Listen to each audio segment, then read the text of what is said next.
I forget. Yeah. Teamwork. Yeah. We're getting started now? It's 5:30. It is Bellingham. People tend to be a little late. But We might get some stragglers. let's get going, I would say. Yeah. Thanks everyone for coming. And thanks for bearing with the venue change and the confusion. 'Tis life, it happens.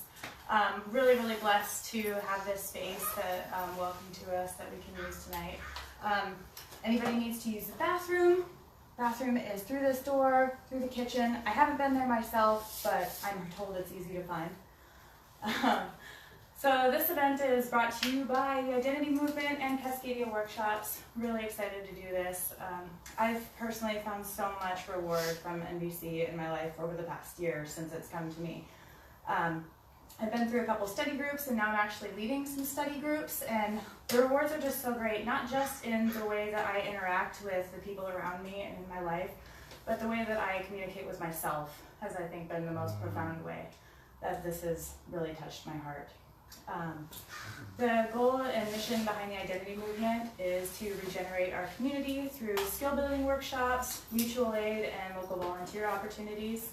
But that really just scratches the surface. Really what we're trying to do is to inspire and empower those around us to look deep inside themselves, peel off all these layers of labels that get slapped onto us throughout our lives, and really discover not only our own identity, but our unlimited potential that lies within each one of us.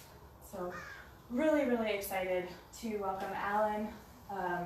I've had the pleasure of working with Alan for a little while now, and awesome guy right here. But really excited for tonight. Thank you for being here.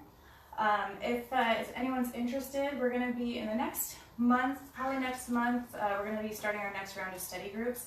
If you're interested in being part of that, please talk to me afterwards, and I'd love to get your name and information down so that I can contact you as soon as we get the info for the next round. I think that's what I got. I do have a sign-up sheet for emails if you'd like to be in contact with future Identity Movement events, and this is also going to be linked to NVC Whatcom. So we are also building a community of like-minded individuals that we can practice these tools and share these rewards with each other and keep growing this community around us. Thank you. Thanks, Kara. Give it off to Ellen. I'm going to mess up your cameras, Joshua, because I'm going to be moving around. Okay. I apologize ahead of time.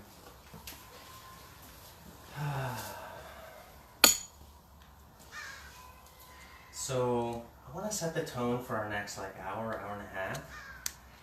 Really informal, really relaxed. I just invite you to interrupt at any moment. And particularly, one thing that's really important to me in all my workshops is that you're taking responsibility for making sure your needs are met. So if you need to go use the bathroom, go use the bathroom. I could be mid-sentence and you stand up, or you go outside to take a call or whatever, and I'm just assuming that you're doing what you need to do to get your needs met. I don't typically structure breaks into my workshops. We have breaks organically when we need a break. So if you come on in, if you would like a break, if you think the group needs a break, just speak up. Come on in, you guys. See, this is informal and casual. I was just telling everybody. We thought it was this other one, but we couldn't find parking. You're in the right place. Alan, I have a couple chairs in my car. Would you like me to go get them, or Josh, you want to get them? Is it locked? No, it's not. They're in the back. Awesome. Team effort. Do you think he needs a hand, or do you think he's I think they're not heavy. Yeah. We brought some food. Can we eat food here? Yeah. It's somebody else's yoga space, so just make sure that you're, watching for spills Not and like stuff like that. Fun. We brought popcorn. Yeah, clean up after yourself. The stuff we learned in kindergarten. I trust you to take care of it. So yeah, totally go for it. anywhere you're comfortable? What is that? Do you want to What is that come meal here? time? Pillows to sit on? Hey, welcome. Come on in. So who's totally brand new to this specific process called nonviolent communication? Like barely even heard of it, but you're just here. You haven't read the book. It's just like you're totally brand new. Okay, awesome. We Couple have- people. There's a couple chairs coming. Who's here who considers themselves like a beginner? Like you checked it out a little bit, but consider yourself a beginner. Okay? This is subjective, right? This is just your own subjective self-assessment. Who considers themselves intermediate, say, in your practice of it? A few people. Awesome. Okay, Tori too. Who considers themselves advanced in NVC? Who's already teaching it? Is there anybody here already teaching it? I'm guessing there's no certified trainers here. I have trainers come to my workshop, so it's who in the room has had a negative experience with nonviolent communication? You can be totally honest. You too? Yeah. Yeah. I have people come to my workshops. It's almost like one of the things I think of myself that I specialize in, right? People who have negative experiences with it. And we'll look at that. We'll look at, what that is and what's going on with that, because for me, nonviolent communication is a tool. It's actually many tools. It's actually several toolboxes of tools. But as such, it can be used in a way that contributes, and that's the original intention of it. But it can also be used in ways that, if our intention isn't clear, our intention might be to get our way, or our intention might be to manipulate a specific outcome, and then it becomes a subtle form of manipulation, and it's actually not nonviolent communication at all at that point. But we can use words that sound like it, but then it wouldn't be NVC, so I'll get into that. I think this is going to be the group that's going to be here, so I'd like to do a little reading, just to kind of like set the tone. This is by one of my favorite poets. Her name is Mary Oliver. And this is called Wild Geese. You do not have to be good. You do not have to walk on your knees for 100 miles through the desert repenting. You only have to let the soft animal of your body love what it loves. Tell me about despair, yours, and I will tell you mine. Meanwhile, the world goes on. Meanwhile, the sun and the clear pebbles of the rain are moving across the landscapes, over the prairies and the deep trees, the mountains and the rivers. Meanwhile, the wild geese, high in the clean blue air, are heading home again. Whoever you are, no matter how lonely, the world offers itself to your imagination, calls to you like the wild geese, harsh and exciting, over and over, announcing your place in the family of things. Oh my goodness. That's beautiful. Family of existence. What's our place? We all belong because we're here.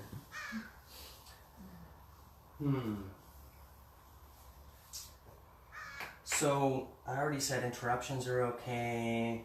I teach at 9-day intensives, and I don't cover the same material twice. I'm teaching like 12 or 14 hours a day for 9 days. So 90-minute intro, or however much time we have left, it's short, but it's also, I want to make it short and sweet, and I want to give you something really valuable, and at the same time I don't want to give too much of the theory and concepts. I want us to get us doing stuff. Is there anybody who does not have something to write on and with? That's fine. We may not need it. It just gives me a sense just to see, what direction we go with things. So just a teeny bit about me. I grew up south of the border. I grew up in Mexico City, Mexico. My mom was born and raised there. My dad was from the States. I was born in the States, but grew up down there. Hi. Come on in. Welcome, welcome. Thank you. Those chairs out right there are available. Oh, those chairs are available. Yeah. We might have the people on the floor scoot forward so we can put chairs behind you. Come on in. This direction. Right here.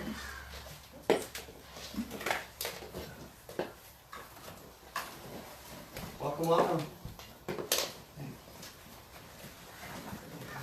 So I'm going to pause myself for a moment while we get settled. Let's get that camera and do it. So, trainers.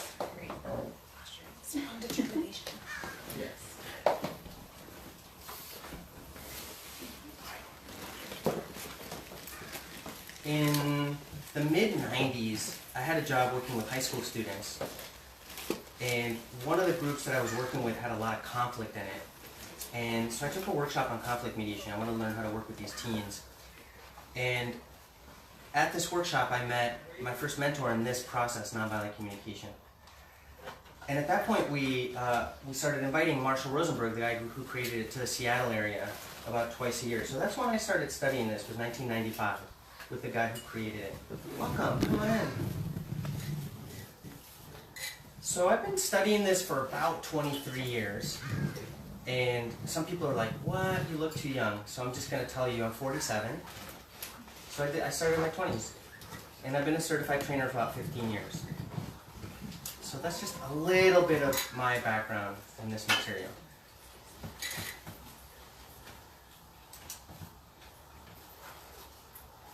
I want to give a little context.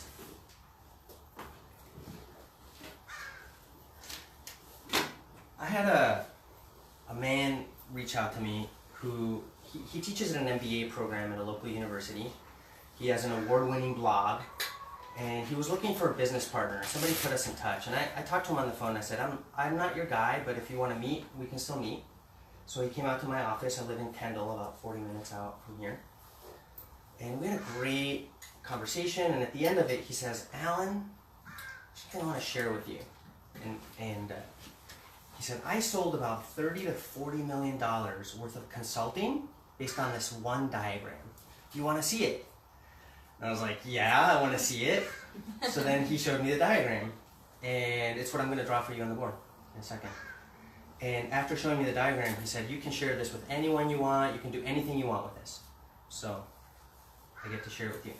What I'm going to share with you is not nonviolent communication, but it does create some context for me. It gives me a sense of, in a way, why this work can be so powerful and so useful, both from a personal level and as well as if we want to create positive change in the world, how it can also contribute to that. So if I want to get, so just remember, this is not nonviolent communication, but it does set some context and it's totally consistent with it. So if I want to get results of any kind, I need to take action. He drew this as a pyramid, by the way, so that's the visual part of it. Maybe I'll add after the words. I've tried getting results just sitting around on the couch. That has never happened for me. Didn't work. In order to know where to take action, I need to know what the opportunities are. What are the doorways, right, through which I can then take action, and then I'll get some kind of results. In order to really know what opportunities are viable and separate the ones that are viable from the ones that are not, I need to have a clear sense of what the possibilities are. And the base, the foundation of this pyramid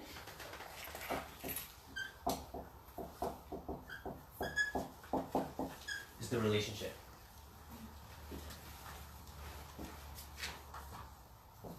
Call it an Aztec pyramid. That's the foundation. My friend and colleague over here, Joshua, if he and I have a not so great relationship, then we're not going to have the conversations that are going to surface the possibilities. We're not going to go there. We're not going to take the time. There isn't going to be the trust. But if he and I have a relationship where we're willing to have those conversations and explore the possibilities, then there's every possibility that we'll find viable opportunities where we can take action and then we'll get the results. But if the relationships are shitty, it's not going to work. Is anybody here offended by me swearing? I'll tone it down. I'm pretty potty mouth, and I like to be authentic and genuine. But a couple times I've had people who are uncomfortable, and so I can rein myself in a little bit there. So yeah, if the relationships are shitty, the whole thing doesn't work. Okay. Let's see. Any questions about this at this moment? Yeah. Who's the author or the? creator of that? I don't know if he created it. He said he sold $30 to $40 million worth of consulting based on this diagram. I don't know if he created it, but his name's Mike Cook, and you can look him up. He's local, somewhere in the Bo Edison area, I think, is where he is. Yeah. I have a quick question. Yeah. Sometimes relationships can be the result. Yeah. Mm-hmm. So True. then I'm trying to grasp the concept and the tool. Do you have a specific situation? Father and daughter relationship, Shelley. Mm-hmm. So I'm trying to understand Yeah. how to work from there. I was contacted by a father and daughter who, the father contacted me first, and then the daughter and I were in touch, and they were trying to decide whether or not to work with me so that we could help them understand each other more and hopefully become closer. And it never happened because the daughter was like, no, not ready, no, don't feel safe. So the relationship was that degraded that we didn't take further steps. But let's hold this loosely just as a concept. You know, sometimes for me to improve a relationship, I have to improve the relationship with myself. Because if I'm racked with shame or guilt or something that I have to work on inside me, if I have that going on, I'm not as present to how I show up in the relationship. And it can further get in the way of the relationship. I had two people very, very close to me, one of whom demanded an apology from the other. And the other wanted so much to offer that apology, but she had so much guilt about the things that had happened that the apology was never forthcoming. She had to work through all these layers first before she could get there. So that's just another angle on it. Yeah. Thanks. But I'm happy to explore it more with you. Yeah. So, were there other questions or anything at this point? I'm going to start moving a little faster because I know we don't have a lot of time. So, nonviolent communication, also known as NVC. I'm not a huge fan of the name. Just want to be upfront about that. Yeah. Isn't it also known as compassionate communication? Yes, and it's also known as empathic communication, and it's also known as empowered communication, and it's also known as life-connected, life-serving communication, which is one of my favorite names actually, but it's a little long. It's also known as giraffe language, because we have these dangerous metaphors of the giraffe and the jackal. So hopefully we'll bring those metaphors out a little bit. But let me start here, where this name comes from. But yeah, there are a lot of names for it. And the reason that Marshall Rosenberg, who was the person I studied with the most, the reason that he named this nonviolent communication is because he wanted to align himself with Mahatma Gandhi's social movement of nonviolence. Increasingly, I think people aren't connected with what the nonviolence movement was about. And there are a lot of critiques of what happened afterwards and how it didn't keep going as a social movement. But his remarkable achievement was he kicked out a colonial power without a war. And that's pretty remarkable. Nobody else had ever done that before. But they had two words in Hindi that they used to describe their movement that didn't have a direct translation into English. So one of those words was satyagraha, and the other word was ahimsa.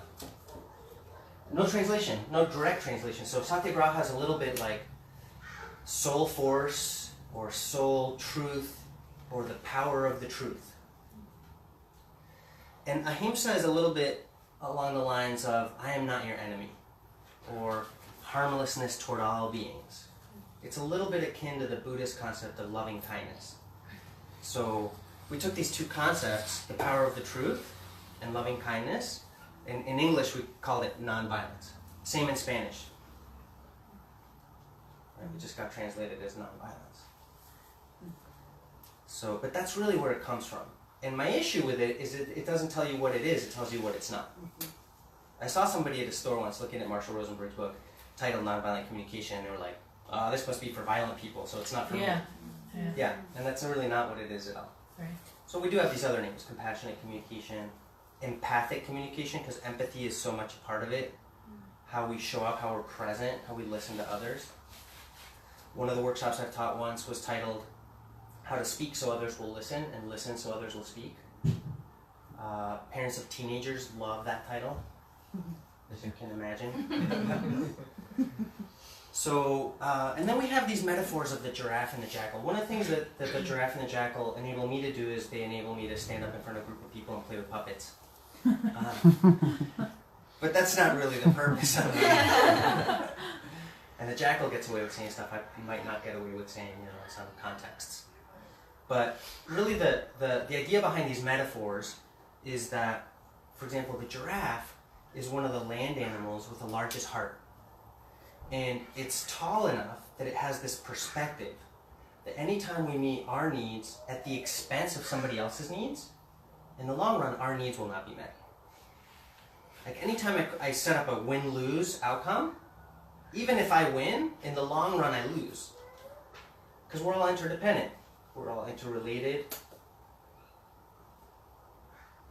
It's, you reap what you sow. It's the law of cause and effect. For me, karma is not an esoteric term. For me, karma is the law of cause and effect. The CIA has a name for it. They call it blowback. It's the same thing. When I meet my needs at the expense of your needs, in the long run, my needs are probably going to matter less to you. So when people have a conflict, oftentimes we think about compromise. And I hear this a lot in the political system, like they reached a compromise or they failed to reach a compromise, and you hear it with parents and children, like, well, why don't you? Getting less than what you originally wanted. Getting less than what you originally wanted. Yeah. Both people give in a little bit, or they give up something important to meet in the middle. Shrinking. Yeah. Like both people's desires are smaller. Yeah. What they're able to achieve. Yeah, and there's like a little bit of like collapsing of the heart a little bit. Immunocompromised. What's that? Immunocompromised. Say it again? Immunocompromised? Immunocompromised. Oh, when you think of compromise, like a suppressed immune system. Yeah, right. It has that same dual meaning. Interesting. Everyone loses a little to win a little. Everyone loses a little to win a little. So, in nonviolent communication, we don't aim for compromise. If that's as far as you can get in a conflict, great. Yeah, no problem. But the bar that we set is a true win-win. Not a win-lose, not a we both gave in a little bit, but a true win-win. I'm gonna hopefully tonight I'll be able to show you some of how that works. I'm doing a workshop on June 30th. It's a Saturday, and it's gonna be a 6-hour workshop. We'll do 3 hours before lunch, 3 hours after lunch, and it'll be on nonviolent communication, specifically in relationship. And when I do work with couples, a lot of what we focus on is how to sustain a difficult conversation, how to get to the other side of it, to get to that win-win. Where is that going to be at? We don't have a venue yet. We're working on that. We're working on it. There's a place to sign up already, and then like online, and then we'd send you an email saying, oh, this is the venue, but probably in Bellingham somewhere. Is there a link to that? We're online. Do we Yeah, find the I'll put the link on here before, and there's flyers up here for it info? actually. Okay. Yeah.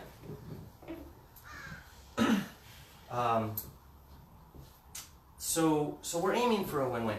Now the purpose of nonviolent communication is to create the quality of connection out of which we enjoy contributing to one another's well-being.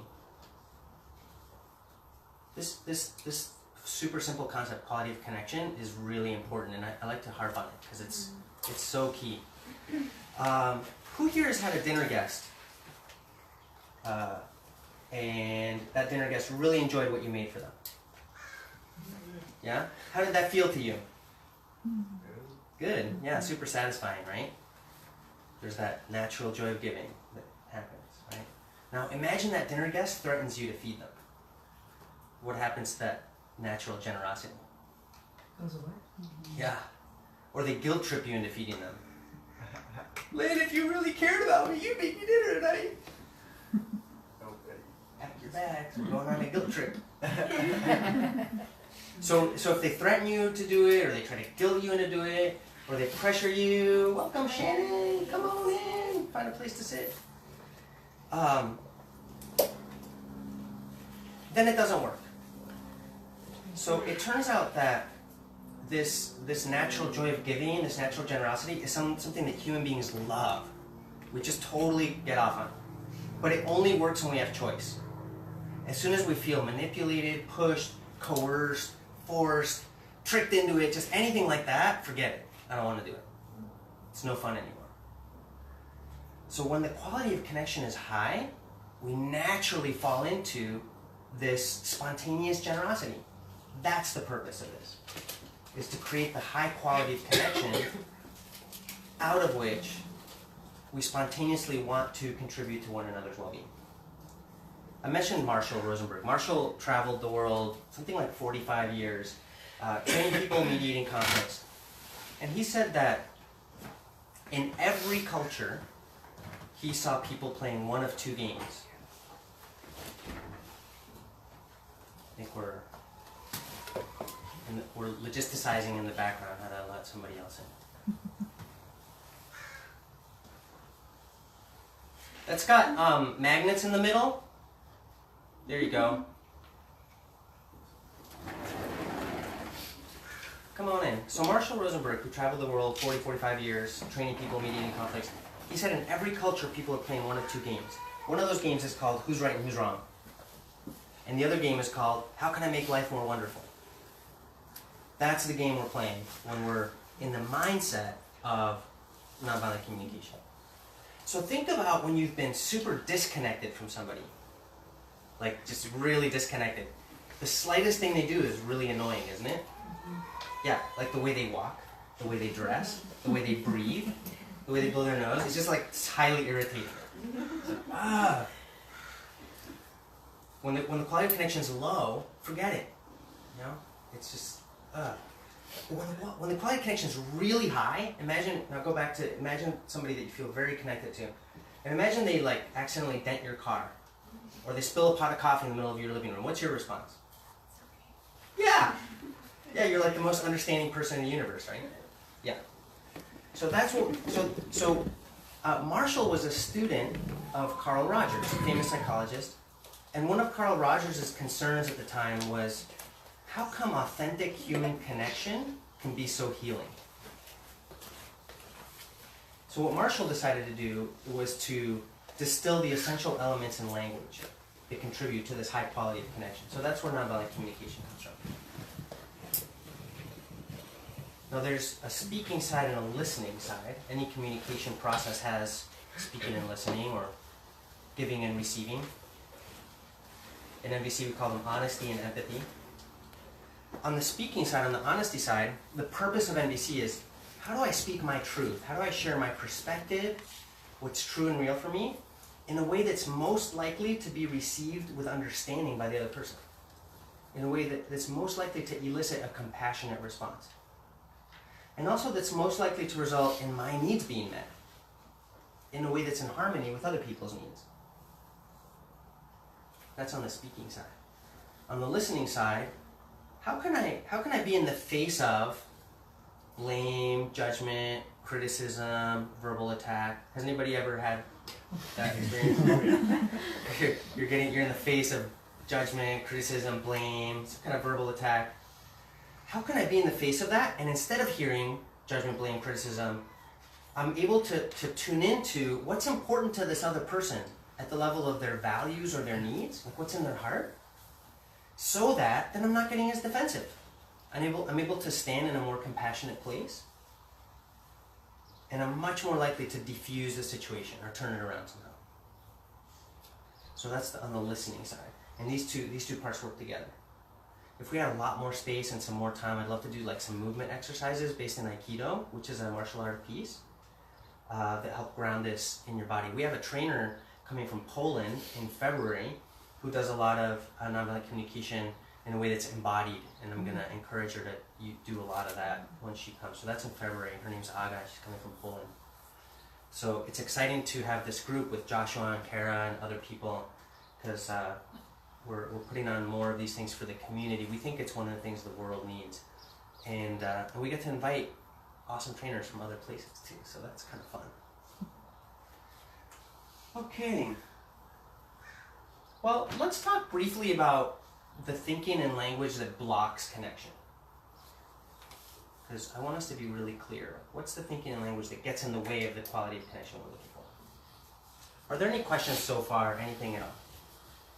The whole workshop could turn on a dime. Like, it really could. We can do different kinds of exercises and different things. But I'm going to keep us moving. This goes until 7, right? Ooh, it's already 6. So, I'm gonna do this kind of quickly. I have a video online that covers this in about half an hour. I'm not gonna take that long.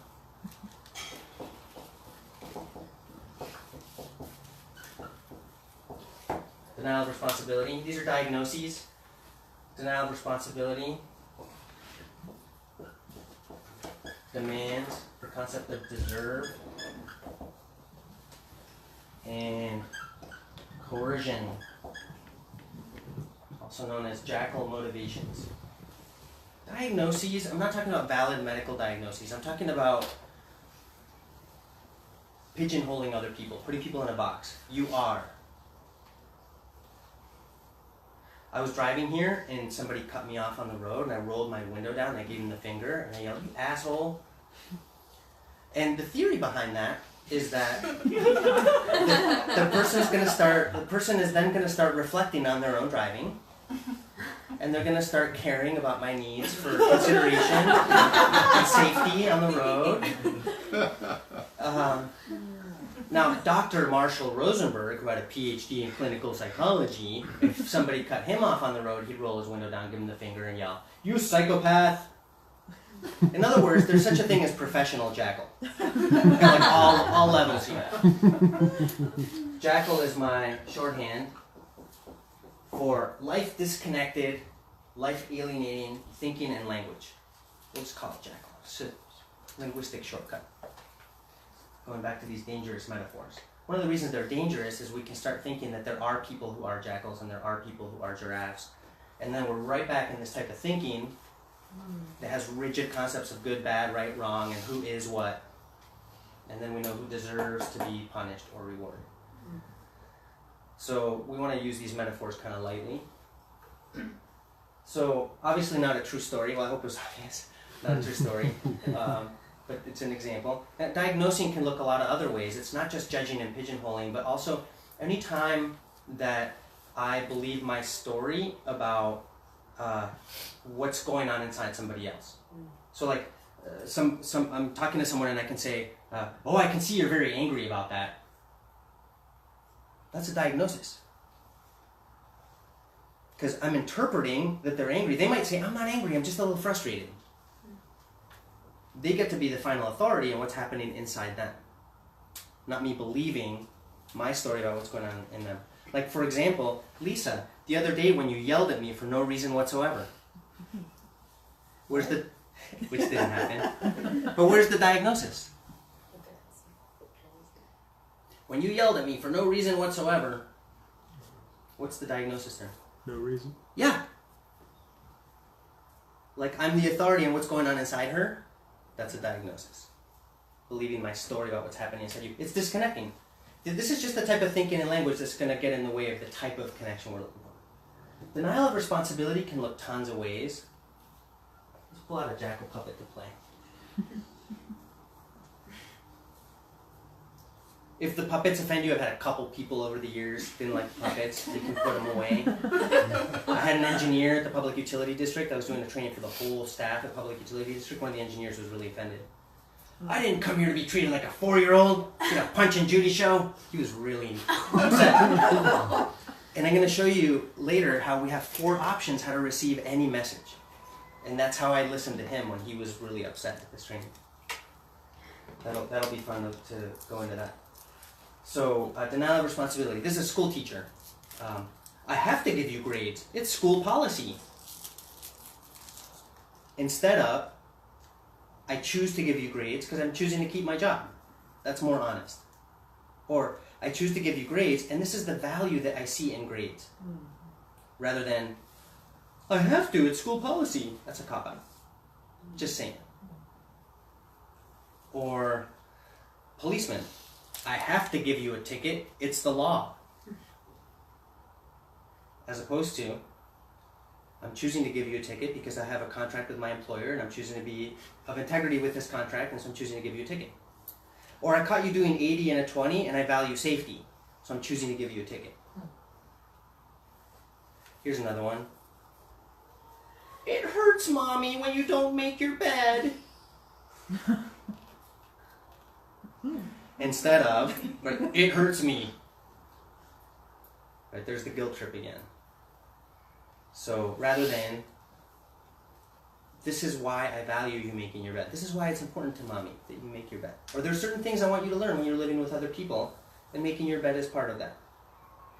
So owning it. Adolf Eichmann, infamous member of the Nazi Party, before his tribunal in Jerusalem was asked, was it hard for you to send tens of thousands of people to their death? And he said, no, it was actually easy. Our language made it easy. And we even had a name for that language. We called it Amtssprache, which my German pronunciation is horrible, but roughly translated means bureaucratese, office speak, right? I have to, it's superior's orders. That's where the Geneva Conventions came in. So denial of responsibility can look a lot of ways, but it blocks connection. Demands are sort of like requests. Let me ask you this. I grew up in a very loving and very confused household about how we motivate each other, and there was this unspoken definition of love, and I just want to run it by you, see if this is familiar to you. If you love me, you would give me what I want when I'm wanting it, and you would know how I want it and when I want it. Because if I have to ask, oh, it's not the same. Anyone recognize that? Yeah. Yeah. So the yardstick for how much other people care for you is like how psychic they are. Right? Like you would just know magically that I want a glass of water right now, and if you don't guess that, then that means you don't care about me. So in nonviolent communication, we take responsibility for what we're wanting by making a clear request. But in a request, in a nonviolent communication request, your needs matter to me too. In other words, I'm able to hear a no with as much love as a yes. Or we'll find another way. In a demand, there's a hidden threat that if you don't do as I've asked, you're going to get punished somehow, you're going to pay for it somehow. How do you know if what I've asked of you is a request or demand? How it feels. How it feels, maybe? You're okay with a no. That's the answer I would go with. Thank you. Is what? Whether I'm okay with a no. Ah. Because the other person might be interpreting, and how they feel comes from, the meaning that they're giving to the, like, I could say, Joshua, pretty please, can you go get me a glass of water? Aw, you're such a good friend. And then he might say something like, well, I'm in this workshop, I'm really focused. Could you ask somebody else, or would you get your own? And I'm like, fine, and I take the easel and I throw it. And even though I said pretty please, his no wasn't okay. So that it would be a demand. So if I experience demands from somebody over time, it tells me my needs don't matter.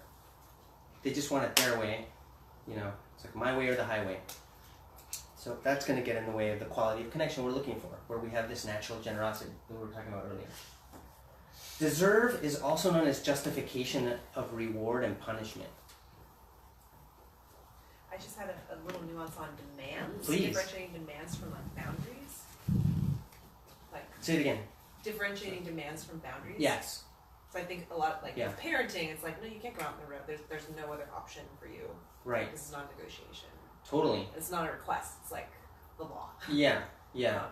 Yeah. And How is that? Yeah, thank you. That falls in a special category of things that we usually explore more in like a more advanced workshop. And it's I want to go there now because you brought it up. Protective use of force, as opposed to punitive use of force. So if I'm on the street with my 2-year-old, my 2-year-old starts running out on the street. Forget it. I'm not gonna have a dialogue. When I see you run in the street, I feel concerned. Too late.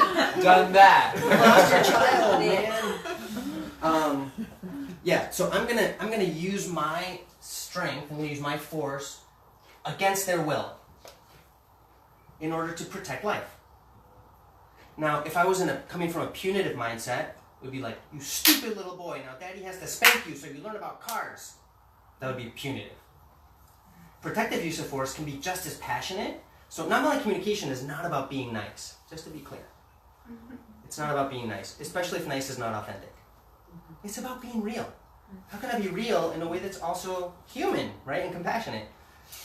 So in that case, it could be like, oh my gosh, daddy's really scared because he really wants you to be safe. But it's protective use of force. So anytime any unilateral action can be construed as protective use of force. As long as the other person's needs do matter to me, as much as my own needs, I can still exert unilateral action. If I've exhausted every other possibility, then I could go there. And there's also a sense of like a moral foundation that you're coming from as well. Well, a lot of people who express demands might think they're coming from a moral foundation too, so that one gets a little dicey. Because it's subjective, right? My moral foundation. I'm coming. Well, you're protect life. That's yeah. Because you value life. Totally. Yeah. Yeah. So protective use of force, yes, specifically protecting life. Whereas punitive use of force is, it's like you can check the boxes right on the punitive. There's also a difference between insisting and demanding. And it's also known as dogging for our needs. Anybody here have a dog? A few people have dogs. So I'm sitting at my computer and I'm busy and my dog comes up and kind of nudges me with their nose. And I look down, I'm like, oh, I know you need a walk. I'm really focused on this. I'm almost done. Got a deadline. I'm just super focused. My dog's looking at me with total understanding. Gets it? And then I go back to work and then 2 seconds later, they're nudging me with done unto them. They're redeemed through the violence. It's why we call our prisons penitentiaries. Because we send people there to do penance. The theory of it is the more I think I'm a piece of shit, the better I'll come out in the end. It just doesn't work that way. I wouldn't have a problem if it worked, but it doesn't seem to work. So, if you want to see an awesome example of the myth of redemptive violence, check out children's cartoons. There are good guys and there are bad guys, and the bad guys are humiliated, pulverized, excluded, ostracized, and the good guys are celebrated, loved, accepted, right at the climax of the show. And lastly, life-alienated motivations, also known as coercion. I'll make a list here real quick. Fear, guilt, shame, duty and obligation, to get a reward, to avoid punishment,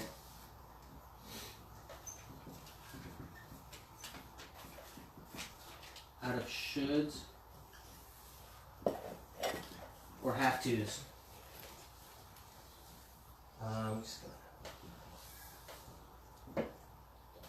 Jackal motivations. That's this. Coercion. If there's one thing you get out of this whole time this evening, it's probably the following phrase. And if you can tattoo it on the inside of your eyelids, I would totally do that. The energy with which we do anything for each other is just as important as the action itself. I'll repeat as many times as you need for those people taking notes. The energy with which we do anything for each other is just as important as the action itself. if we do anything for each other, out of any one of these motivations, the relationship's gonna suffer. If I find that you're motivating me through fear, guilt, shame, eventually I'm gonna resent it. It's just natural. If you associate me over time, over years, with these energies, chances are in the long run, my needs are gonna matter less to you. So I have an understanding in my household that we don't do anything for each other out of these energies. With the mother of my children, we have this total understanding that we don't want, please don't do anything for me if it's coming from these energies. So if I'm doing the dishes and resenting her out of the fact that I'm doing the dishes, she'd rather I not do the dishes. Because what's more important, the dishes or the relationship? If she's vacuuming and resenting me out of the fact that she's vacuuming, I'd rather that she not vacuum. Because what's more important, the vacuuming or the relationship? Now, the dishes still get done, the vacuuming still happens, but we want to come to it because we're connected to how it serves life. In NVC, we use a language of universal human needs around that. So if I'm doing the dishes with this energy of like, I have to do the dishes, and if I don't do them, nobody else will do them, and man, I hate doing dishes, and I just have to, so I'm just going to do them. I'm resenting the task. I'm creating a lot of tension in my mind-body structure. I'm probably resenting other people. And that's completely different from doing the dishes out of, welcome, come on in. Really different from doing the dishes out of feeling connected with my values and my needs. So, because I value health and hygiene, or because I value order and cleanliness. If I'm connected to my values and my needs, how doing the dishes contributes to that, it's a totally different energy for doing the dishes. So stuff still gets done, we just back off if we notice we're coming from these energies. Yeah? So, how does that correlate with duty? Because, I mean, you have to or clean the carpet or do vacuum or... Oh, do you? Yes. I have a different version of reality. My version of reality says that you get to choose. I was sitting with a friend in his house having that exact conversation, right? Because we're in this kitchen and he goes, Alan, there's some things you just have to do. And I said, give me an example. And he says, I have to do the dishes because there was a stack of dirty dishes behind me. And I said, no, you don't. Throw them out and buy new ones. Or eat off of dirty plates. Or go out and buy some paper plates. But see, the difference isn't that the dishes get done or not. The difference is what's the energy I'm coming from when I choose to engage with the dishes. So if we were like housemates or something, and I'm doing the dishes, and I'm starting to hate you, you'd probably prefer dirty dishes. No, I get that. Okay. So like fear, guilt, shame, those are all negative emotions. I'm just wondering, how do you view that you gotta pay your rent and Yeah. take out the garbage? Yeah. I try to connect with For the the grocery I try to connect with the needs of how those things contribute. How do those things serve, or how do they align with my values? So instead of I have to take the trash out, I get to take the trash out. I don't want that stinky stuff sitting in my house. So can I connect with how it contributes to life to do those things? Because if I'm living a story that I have to, it's no fun anymore. Yeah. Like a surefire recipe for me not to do something is to tell myself I should. Yeah, I've tried to teach my kids about the SH word. Should. Yeah, and it's so painful when I see people shoulding on themselves. It's rough. It's rough because life becomes a drag. Tom. Freud calls it the tyranny of the should. The tyranny of the should. Yeah, it's a big tyranny. So going back to demands, like when somebody expresses a demand toward me, or if I'm experiencing a demand around a specific task, so let's say somebody expresses a demand to me. The old paradigm is I only had two choices. I either submit or I rebel. Nonviolent communication gives me a third path, which is connection. And then we figure out the strategy after we understand each other. So I'll keep going with the How are you feeling about my answer? I like it. I like it. It's what did you say? Getting in touch with The needs the need. or the values. Yeah, and I'm using needs in a very specific way here. We're talking about universal human needs. So the conditions necessary for life to thrive for any human being. Regardless of culture, geographic location, all human beings have these core human motivators. Beyond survival needs, so including survival needs, air, food, water, but also love, trust, acceptance, creative expression, choice for how I want to live my life. These are all, they're energies that want to flow, not holes that want to be filled. That's why the word need is tricky, because it implies a sense of lack. But we're talking about energies that want to flow. They're core human motivators. Yeah. Could it also be like the why? Yes. It's like the purpose, you know, like you go to work and you have to, but then it's actually, no, you want, like, it's the why. Yeah. Why do you go to work? Because it gives me the money to, you know. So Big time. It's kind of another word maybe that's kind of interconnected with I love it. I love it. And but the cool thing though is that why doesn't always get me to something universal, but if I keep asking it, it could. So like I might be like, Tori, I need the window open. She's like, but why? And I'm like, well, because it's stuffy in here and I need some fresh air. She's like, yeah, but so then what would that give you? It's another variation of why, right? We're peeling the layers of the onion, going deeper. And then I might say, well, because if I had fresh air, I'd feel more comfortable. And she keeps going, well, then if you were more comfortable, then what? What would that give you? So then if I'm more comfortable, then I'm more present with the people in my workshop. Well, if you were more present, then what would you have? Well, then I'd have more reassurance that I'm being of service. Yeah, but why? Why would you want to be of service? Or what? Then what do you have? She's a curious person. I love that quality. So then I might say, well, because if I'm being of service, then I'm more certain that I'm walking my life purpose. So we went from the window to life purpose in about 7 steps. But yeah, you can definitely, why is one of those questions that helps you peel the layers of the onion for sure. Until you get to something that's truly universal. If you can distill any conflict to the universal human needs, suddenly both people are seeing each other's humanity. It's much easier to create the quality of connection we're looking for and to resolve conflicts and prevent conflicts when we're connecting with each other in that way. Any other questions so far? You mentioned someone's name about, like, you quoted it, was it Will something? Oh, Walter Wink. Walter Wink. Walter Wink, yeah. He's the one who talks about the myth of redemptive violence. Yeah. Any other questions or just anything at all before I just keep moving? You talk about universal human needs. Do you have like a list that you think about of here's what everybody needs? Yeah. I have a handout, but I didn't bring a handout tonight. But I do have a list. In fact, it's in this book. Kara's gonna.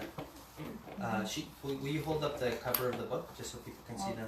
Yes, I have. Oh, that's the companion workbook. So anyway, the book that Marshall Rosenberg wrote has a list of universal human needs, and I have handouts, and you can find them online too. And I have a pretty extensive list that if anyone ends up wanting to like take a picture of it or something, I think on the website there's there's one on the website. Yeah, you can. This one's even a little bit more extensive. Pass it around. Yeah. What, aren't you helping develop an app or something like that with? I have a client who's creating an app for teachers, parents, and school children in order to help school children deal with violence in the schools, but particularly bullying, and how to express if something's not working for them in a way that's going to be easier for others to hear. And so I had to develop like a really comprehensive list of feelings and needs for this client, because the lists that are in books and on people's websites in different places are all copyrighted, and they needed something that hadn't yet been copyrighted. So I took all the existing lists and I merged them. That didn't exist before. Can you send that to me? And then I added more. Somebody else owns the copyright now. And my client, I had to sign that. Isn't there some slang that you and I found some feelings words on the Urban Dictionary, like feeling donk. It's feeling wonderful. So we have about a half hour left. So I'm just going to keep moving because we haven't even actually gotten into NVC. And I promised you that I would tell you about 4 options for how to hear any message. And I want to do that real quick.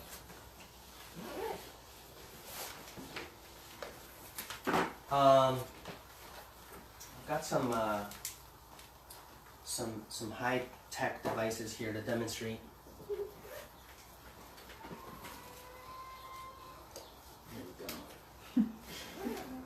Really, it's hard to find. So in order to demonstrate the 4 options, and I'll just tell you what the 4 are just briefly and then demonstrate them. So this is that jackal consciousness, right? This is the metaphor for that consciousness that judges others, that puts people in a box, that avoids responsibility, that blames. And within that consciousness, I can direct my attention outward toward others, or I can direct it inward toward myself. So those are 2 options. And this is the consciousness that's more about being truthful and compassionate, taking responsibility for what I'm feeling and what I'm wanting. And from this consciousness, I can also direct my attention outward toward somebody else or inward toward myself. So those are the 4 options. Now in order to demonstrate it, I'd like somebody to say something that would hurt my feelings. That's a terrible shirt. Awesome. What's your name? Brendan's Roar. Roar? Yeah. I actually like your shirt. The thing is, I think it's about my shirt. Make it more personal. You can do better than that.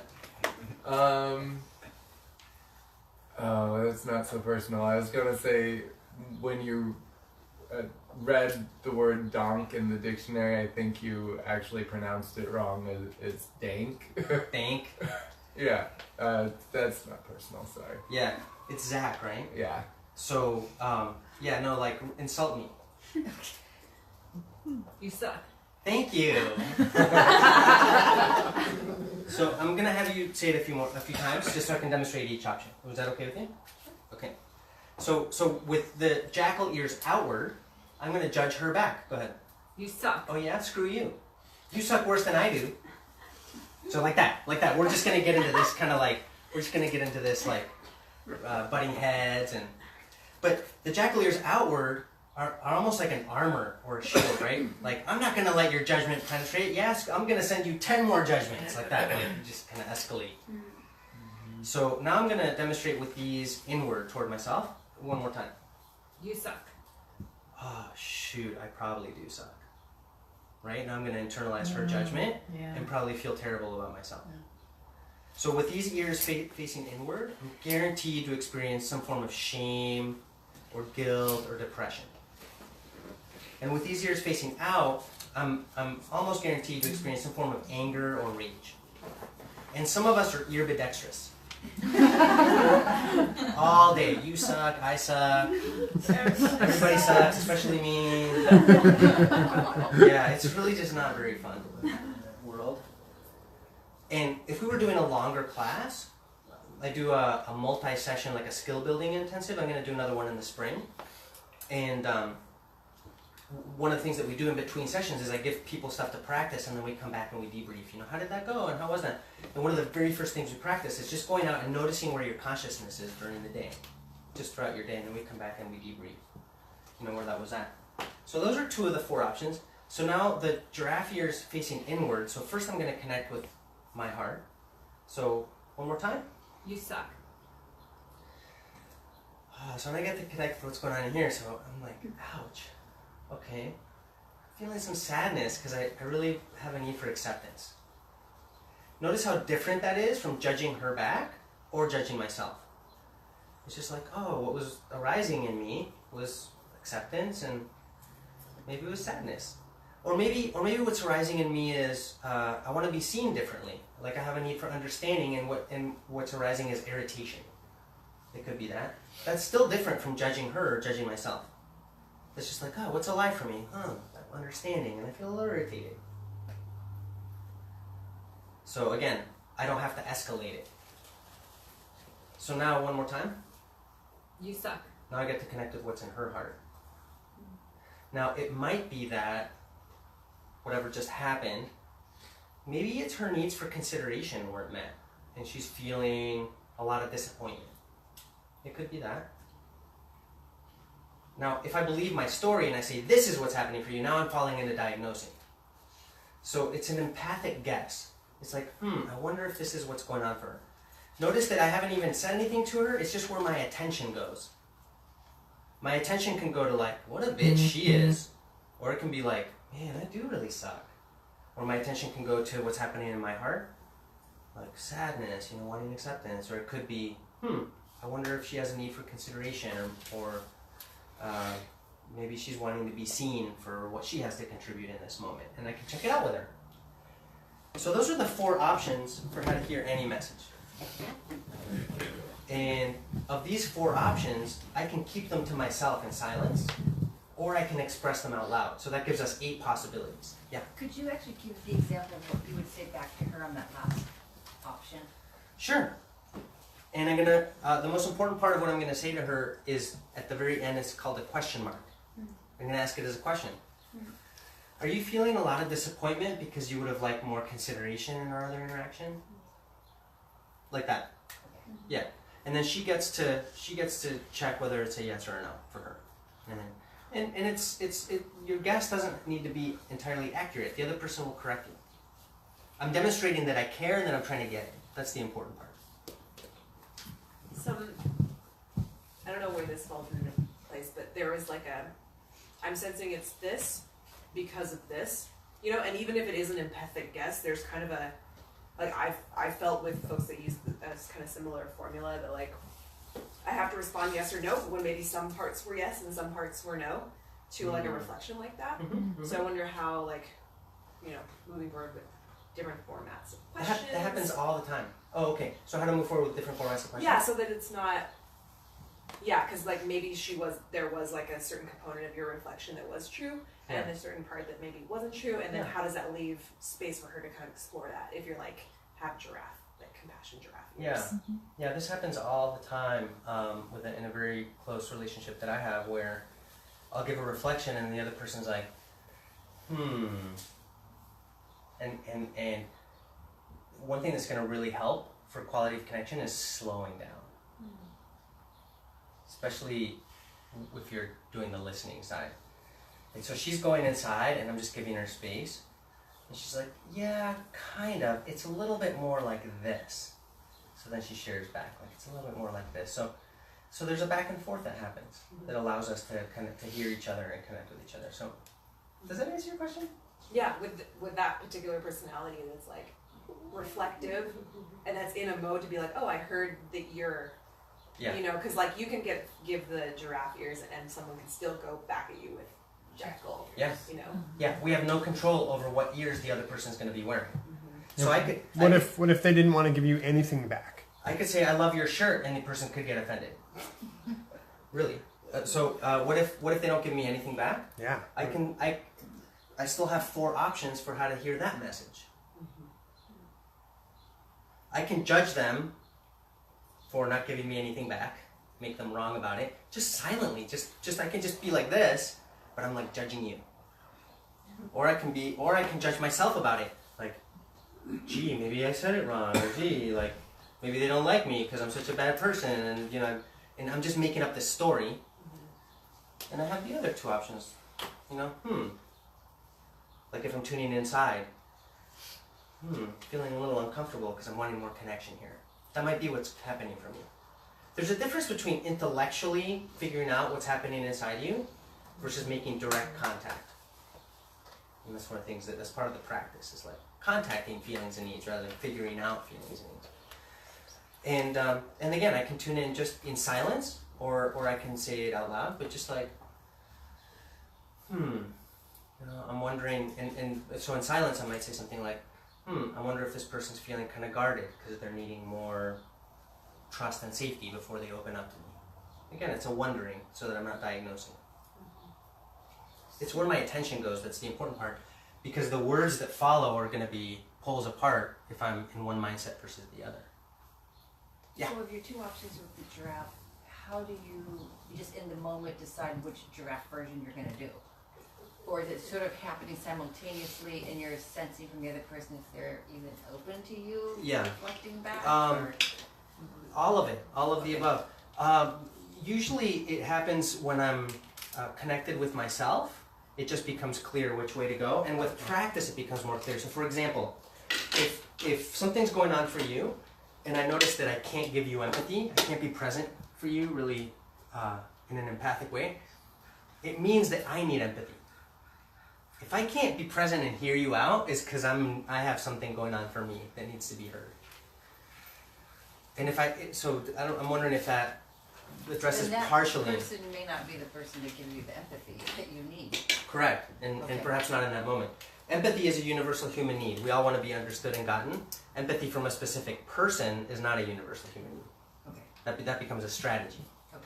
And that's one of the distinctions I was hoping to talk about tonight. Let me draw something for you real quick that goes also partially toward answering your question. So this is called the NVC Tree of Life. And let's say that this is ground level. And up here is honesty, also known as authentic self-expression. And over here, this side is empathy, which actually most of the time happens in silence, but occasionally we use words to demonstrate that we're understanding. We'll reflect back what we're hearing. So sometimes that happens out loud. And down here, this third area is self-connection. This is home. So I might express myself, but then I come back home. And then I might choose to listen, but then I come back home. I'm always connected to myself, and this is a place of choice. It's a place of me being in my own power. And from there is where I decide whether I choose to express myself, whether I choose to offer empathy, whether I even want to offer empathy. I was at an event several years ago. There were it was a panel. I was a member of a panel, and there were a few hundred people, and the event ended, and somebody came up to me right at the end of the event, and they were about this far from my face, doing what most of us would call yelling, telling me why my values were what was destroying the world. And the level of what most of us would call aggression that was coming at me was such that there was an immediate reaction inside me, and what I wanted to do was punch this person in the face. And when I noticed that in myself, to me, I had been doing this work long enough that I realized that anytime I want to lash out at somebody, it's because I'm hurting. That's what we do. When we're hurting, we either lash out or we withdraw. Right? There's that saying, hurt people hurt people.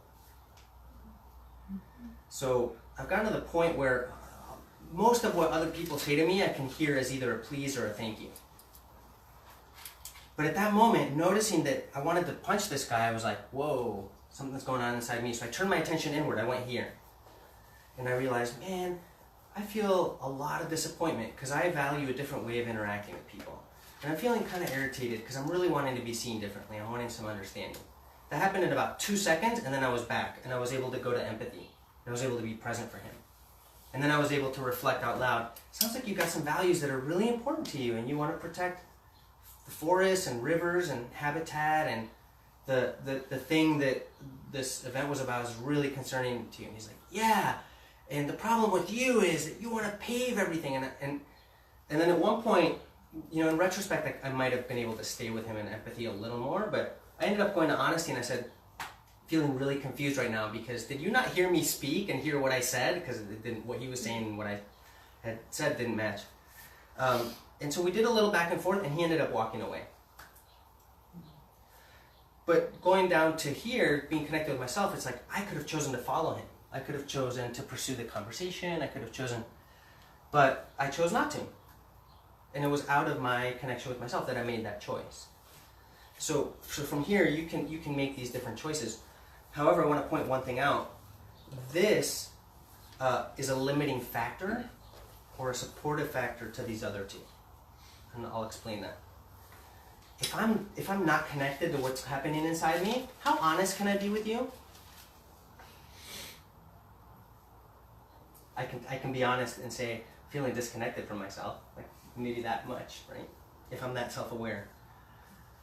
Or if I have a storm happening inside me and I'm just flooded with emotions, again, it's going to limit. And the same with how present I am. If I've got all this stuff happening inside me, it limits how totally present I can be with the other person. So the more self-connected I am, the more powerful these other two sides become as well. So that goes partially toward answering your question. Okay, I'm going to put one more thing up here. Let me look at my notes real quick. Okay, well, I was hoping to get to more practice, and it's such a short intro. I want to share this one piece. It's really valuable. And then get feedback and see where we're at that point. I know that if we go a little over, it won't hurt. Yeah, well, I have this value around like keeping agreements, and we have this agreement, and then the process it would take to renegotiate the time, and yeah, but thank you. I'm hearing you're stoked. Yeah, and I love longer intros. The minimum I like to do is 6 hours. Like, just ideally. Because people really get the power of this stuff when they put it into practice. That's really when we get a sense of how it works more. So here we have two people.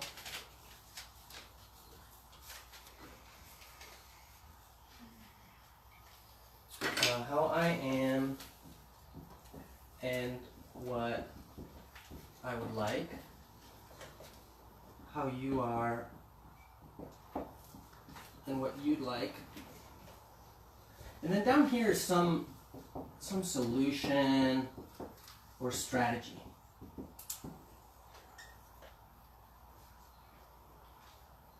The tendency, if there's a disconnect between us, is that we jump to fix it. Anybody familiar with this? We jump to a solution, usually. And we'll even bypass the connection because we just jump to fix it. I see it in so many contexts. Parents with kids, oh, don't worry, honey, Daddy will buy you a new one. Or in the workplace, like, fine, boss, I'll take on that extra project. I was talking with someone not that long ago who's part of a large IT department. And what happens when the higher-ups just dictate something, they just say, okay, we're going to make these changes, everybody has to deal. And when they don't take the time to get the buy-in from other people, what happens? Resentment, foot dragging, subtle sabotage, all those things. And that's much more costly to an organization than if they take the time here. And the same thing in intimate relationships. If we take the time here to get connected first, and now we understand each other, in other words, we've surfaced the needs, then our strategies and solutions are going to be much more durable. There's going to be buy-in from everybody because we took the time to surface all the needs and make sure that the strategies cover all the needs. I call this go slow to go fast. Because it might take a little time up front, but then guess what? You don't have to do all the cleanup. It can take 10 times as long because you rushed a decision unilaterally. So take a little time up front, and then things tend to flow a lot more smoothly. So let's say that I get home tonight, and I worked all last weekend, it's been a long week, it's been a long day, and I get home, and hypothetical situation, but let's say that I get home and my partner is kind of dressed up a little bit more than usual, and she says, surprise, I got a babysitter, let's go out to dinner and watch a movie. And I'm thinking, oh man, I'm so tired. I just want to lay on the couch for 2 hours and have like nobody talk to me. So on the surface, there's a potential conflict happening. And she could walk away with the interpretation like, oh, my needs don't matter to him. And I could be like, man, she's so bossy, and like, she doesn't even get that I'm tired, and like that. And the whole thing, we just get farther apart. But let's say that we take the time to peel the layers of the onion and find out, so why do you want to go out to dinner and see a movie? Like, how would that meet your needs? Like, what would that do for you? And it turns out it's like fun and connection and downtime. It's like, okay, I can get that. I have those needs too. That might not be what's up for me right now. Maybe downtime, but not fun and the other ones. But I can relate because I have those too. And she gets curious too. She's like, what's that about laying on the couch for 2 hours? Like, what's behind that? And we peel the layers of it, and it's like, oh, self-nurturing. It's really about downtime and recovering from a long work week. Now that we're connected, now the problem-solving process becomes collaborative.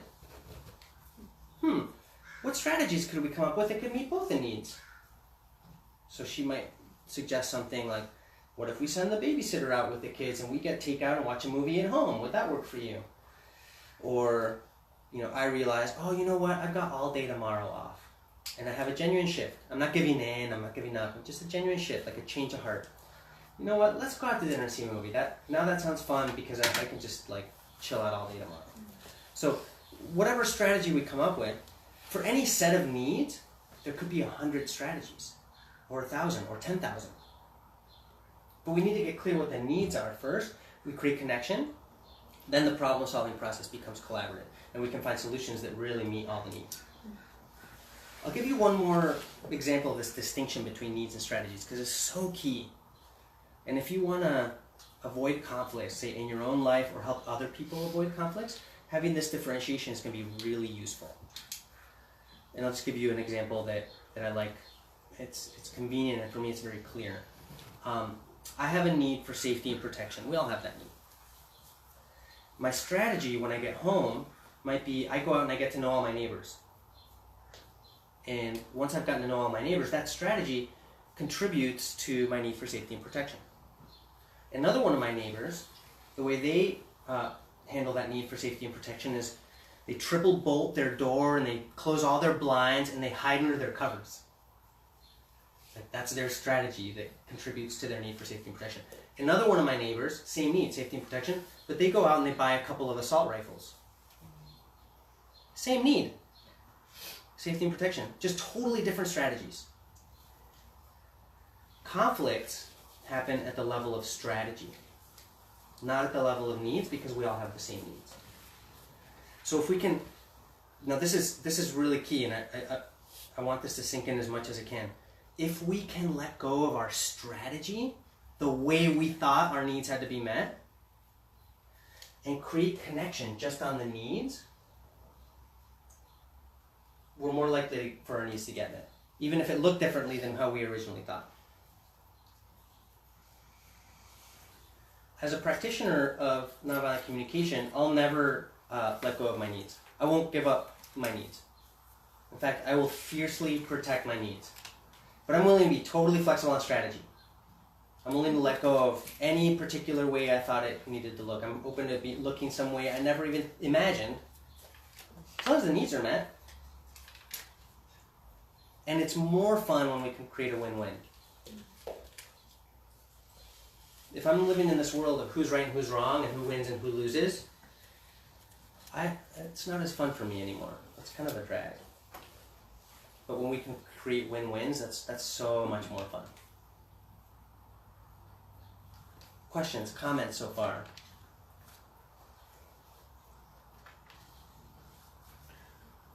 You mentioned a story in the beginning about in front of the utility group, and a guy yelled at you. What did he say? You didn't finish that. Well, I gave him empathy.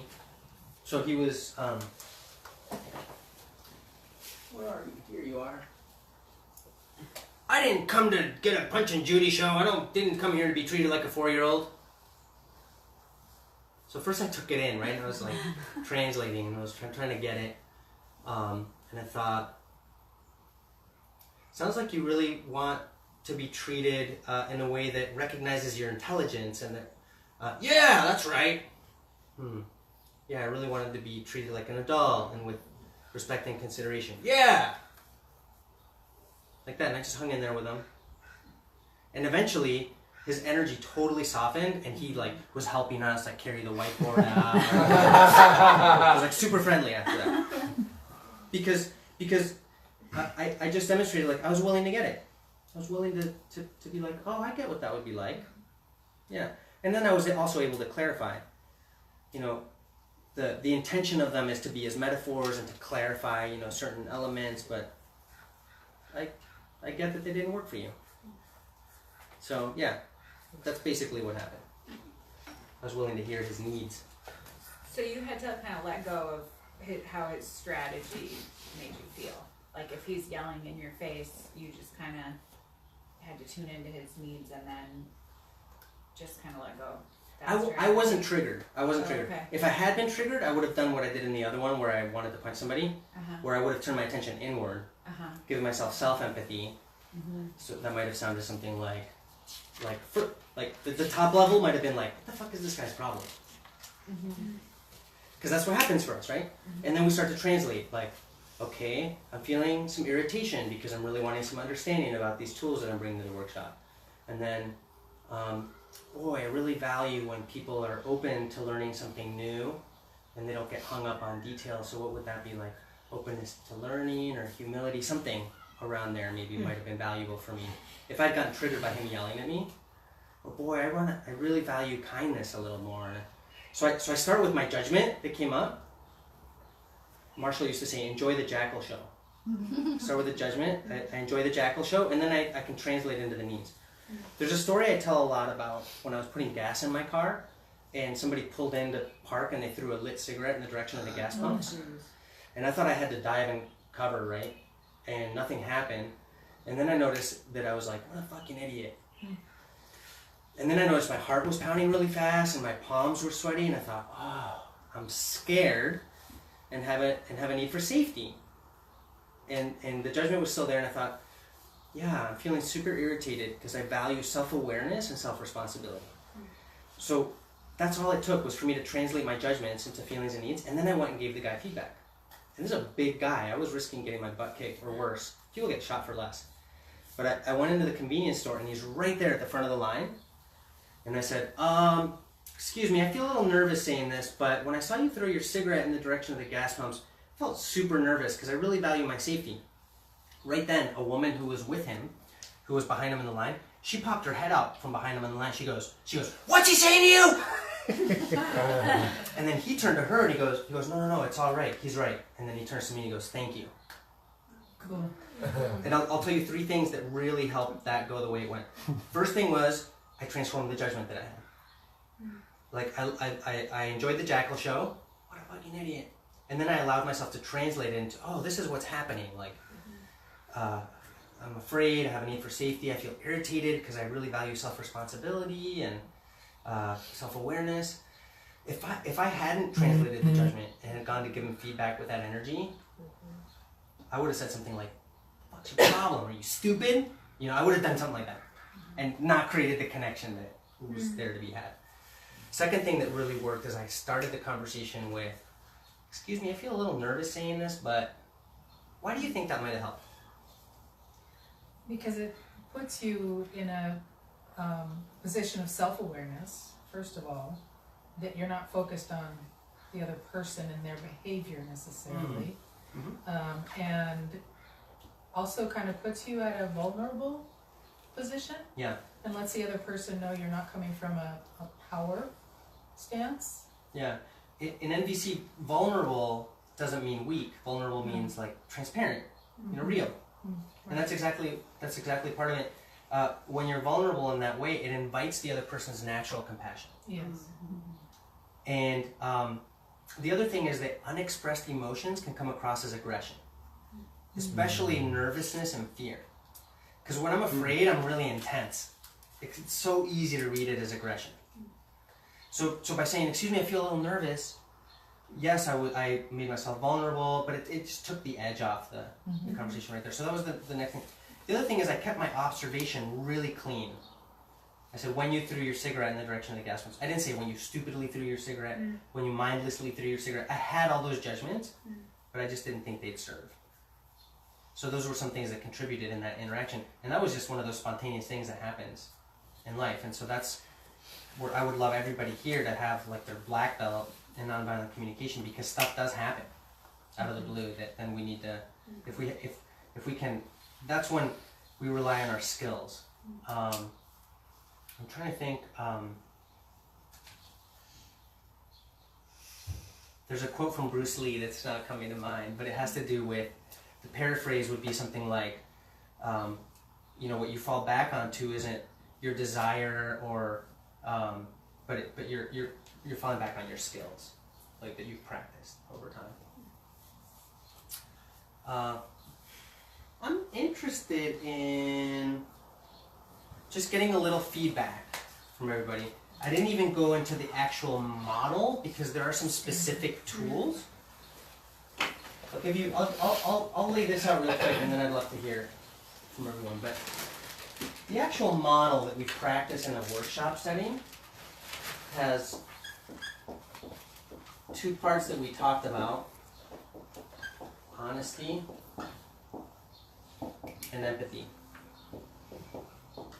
And we've got these four components. Observation, when I notice you throw your cigarette butt in the direction of the gas pumps. Feeling, I felt scared, or I felt really nervous because I have an issue. In that moment, my request was really for him to take it in, and that came when he turned to her and said, no, it's okay, he's right, and then thank you. I didn't actually have to verbalize this, it was already meant. So this is the NVC model. It has these two halves, and under each half we have these four components. And there's some specific syntax we practice in longer workshops. But the thing that's going to confuse you is when I tell you that this is not NVC. And it's not. And sometimes when I first realized that, that was confusing to me. But the reason that this is not NVC is because what NVC is, it's the consciousness and the intentionality that I bring to my interactions. My intention is to create a high quality of connection, and I'm willing to work toward a win-win outcome. It's NVC. I don't care what words you use. I don't care if you even know this stuff or not. It's that consciousness. If my intention is to get my way or manipulate a specific outcome, I can use words that sound like observation, feeling, need, request, but then it's not NVC at all. It becomes a subtle form of manipulating others. So it's that consciousness of creating a high quality of connection. So I hope that you got something valuable tonight. I hope that you're able to join either a study group that Joshua or Kara lead, or some of the other people on the team lead. We also have a practice group in town, but probably we'll have more over time. So the study group is people going through the book chapter by chapter. And there's a companion workbook that has like exercises and questions and stuff like that. A practice group is more where we're practicing the skills. Having a tool is one thing, being skillful with a tool is entirely another thing. And then there's a skill building intensive that I'm planning to do start late March. And that's typically 7 sessions. And so just keep an eye out for that. I just did one, and I'm going to do another one in the spring. Yeah. Where is the practice group, or what's the... Do you want to speak to that? Well, and I was going to say there's an email sign-up sheet up here. It does say the identity movement on top, but we're going to be linking this to NVC Whatcom. And so all of the practice groups, study groups, all of those things we'll be sending out emails for. Practice group, just to give some logistics of it, is recommended for those that have made their way through the book, so that you kind of have that tool, and then you get together in a very intimate setting and are able to practice that tool. So we invite you to make your way through either reading the book on your own or join the 14-week study group, just so you can have that in your pocket.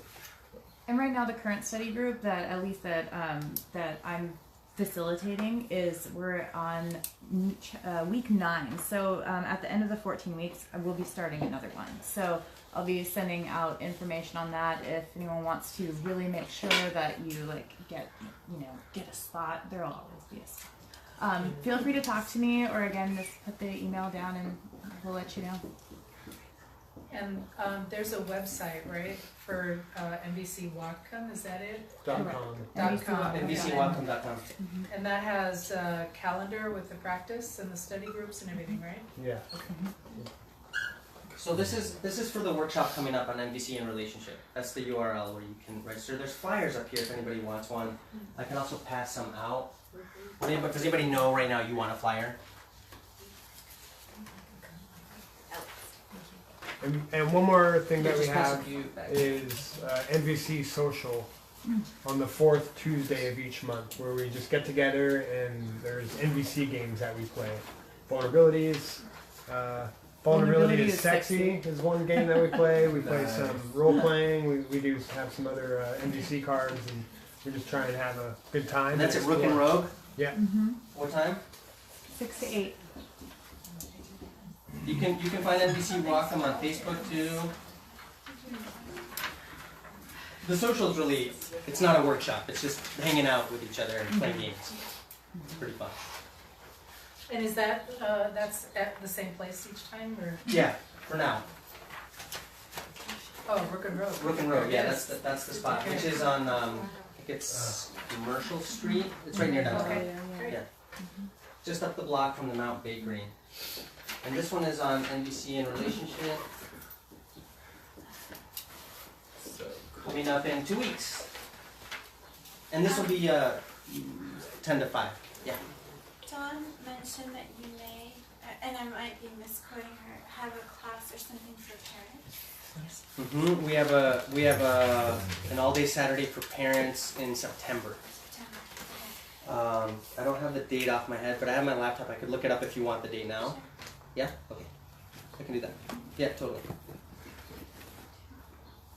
And if you get on the list, you'll find out about it for sure. Any feedback? Like, yeah. Yeah, so I was having a rough couple of days, and I wasn't even sure I was going to make it here tonight. But I'm really happy that I showed up, and I'm feeling extremely fulfilled and satisfied, because my need for inspiration and connection and regrounding has been met. Yay! Thank you. Awesome. Thanks, Tori. I'm so glad I contributed here. And also, Oh, thanks. Yeah. Just because it made me really think about what I would do. Have you ever had a guest demand you make dinner? I haven't. but I have had lots of other people demand things of me over time, and I've gotten a little more skillful at how to handle it. Yeah. Well, thank you for your time. Yeah, thank you.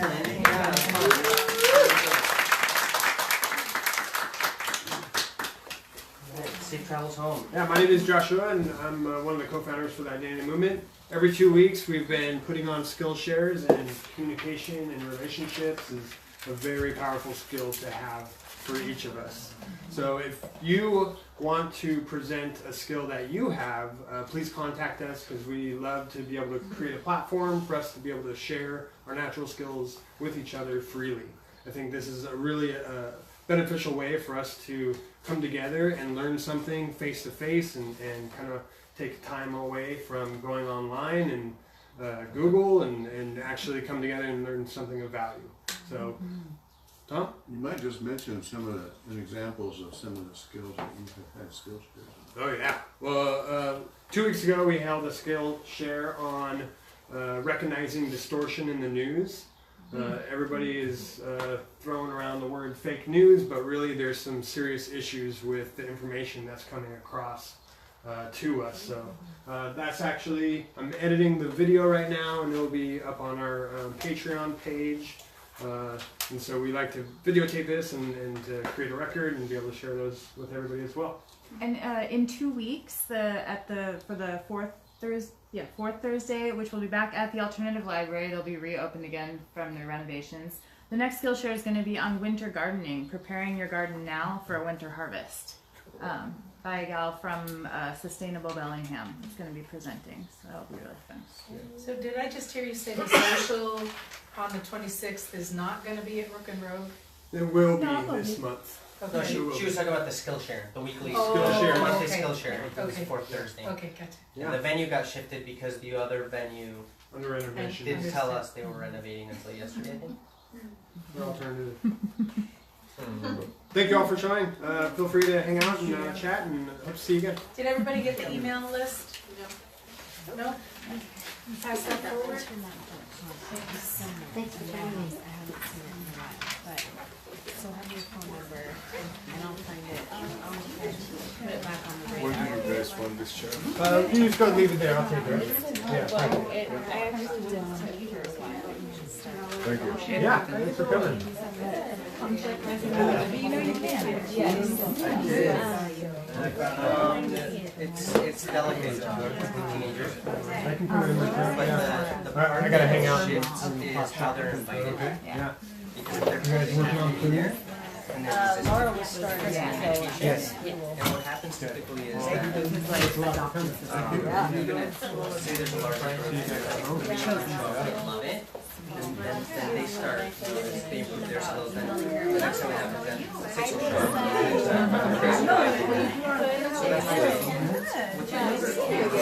Thank you. You're welcome. I wanted to mention that we were speaking up here I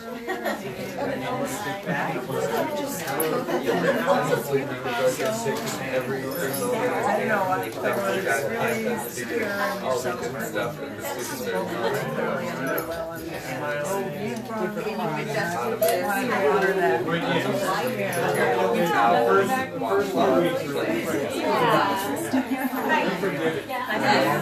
She doesn't even acknowledge it.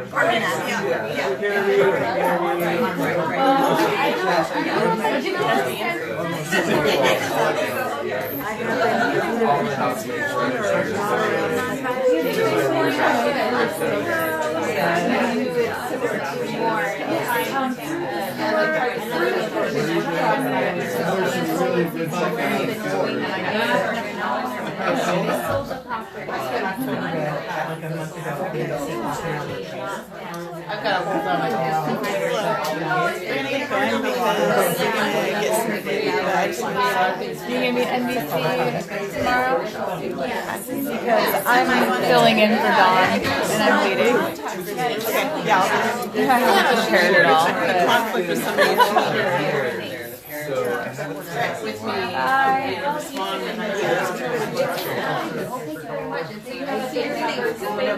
Right off the kitchen there, we have We're doing some more work on our product. So anyway,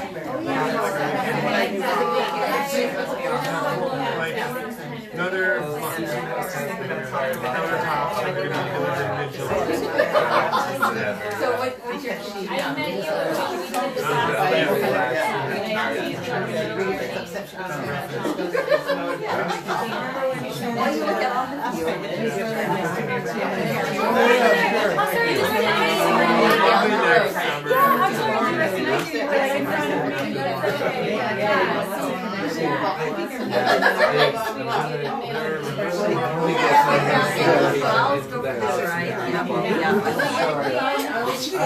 I didn't participate, I just won.